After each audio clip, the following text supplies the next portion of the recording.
گلگت بلتستان کے ننھے ولاگر محمد شیراز نے اسکول کے بعد اب اپنے گاؤں کے لوگوں کے لیے مفت ایمبولینس سروس فراہم کر کے خدمت انسانیہ کی نئی مثال قائم کر دی، جس سے ایمرجنسی کی صورت میں مریضوں کو بروقت علاج کے لیے اسپتال پہنچانا ممکن ہو سکے گا۔ گزشتہ دنوں محمد شیراز نے انسٹاگرام پر ایک ویڈیو جاری کی تھی، جس میں انہوں نے بتایا تھا کہ انہوں نے اپنے گاؤں کی خستہ حال اسکول کو سوشل میڈیا سے حاصل ہونے والی آمدنی سے جدید اسکول میں تبدیل کر دیا ہے۔ اب ننھے ولاگر نے، جس میں انہوں نے بتایا کہ گاؤں کے لوگوں کے لیے مفت ایمبولینس سروس کا آغاز کیا ہے تاکہ مجبور اور مستحق افراد کو بروقت مدد کی جا سکے، کیونکہ ان کے مطابق ہر انسانی جان بہت قیمتی ہے۔ ویڈیو میں شیراز نے کہا کہ لوگوں میں علاج و معالجے کے لیے کوئی اچھا اسپتال موجود نہیں، اسی لیے لوگوں کو علاج کے لیے 1 سے 2 گھنٹے کا سفر کر کے شہر جانا پڑتا ہے، جو نہ صرف مشکل ہے بلکہ اخراجات کے باعث اکثر لوگوں کے پہنچ سے بھی باہر ہو جاتا ہے۔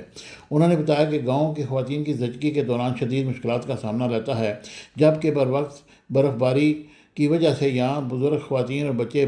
بہت کھٹن زندگی گزارتے ہیں۔ ایسے حالات میں اگر کوئی بیمار ہو جائے تو ایمرجنسی میں شہر لے جانے کے لیے گاڑی بھی میسر نہیں۔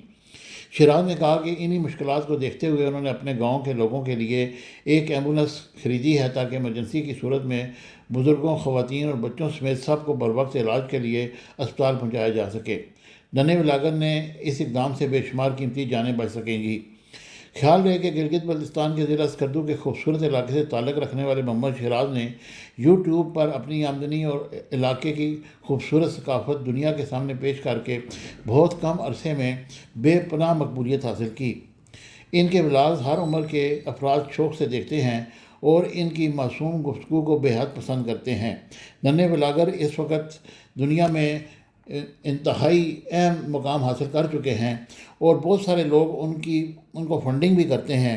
اور گاؤں کے لوگ ان سے بہت خوش ہیں کیونکہ اس کی معصوم باتیں اتنی پیاری ہوتی ہیں کہ ہر بندے کا دل کرتا ہے کہ ان کی باتیں سنتا ہی رہے۔ وہ اپنے علاقے کی ثقافت کو اجاگر کرنا اور پاکستان کے ایک سفیر کی حیثیت سے انہوں نے مقام حاصل کیا۔ اس سلسلے میں جب ہم نے انکوائری کی اور معلوم ہوا